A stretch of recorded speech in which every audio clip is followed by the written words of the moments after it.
Fala galera, aqui ó, riacho que se formou a cachoeira. Tivemos chuvas aí, 2 dias de chuva pausadamente, é óbvio que não foi consecutivo, e tava tudo seco aqui ó. De repente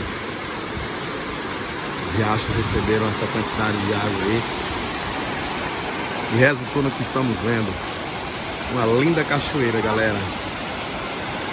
Para quem está entrando agora no canal, seja muito bem-vindo aqui no canal, é de divulgações. Já aperta o dedo no like aí, se inscreva no canal para receber novidades, beleza?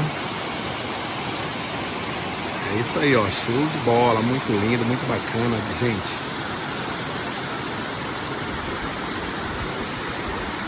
Em plena 10 horas da manhã, um solzão lindo. Já tá começando a nublar para chover mais tarde. Olha aí, ó, a meninada aí usufruindo dessa maravilha.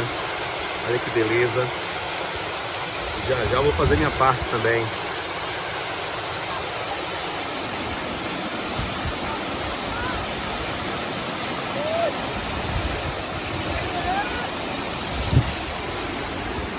Isso aí, Rafael Jambeiro, cenário nordestino, Rafael Jambeiro, Bahia.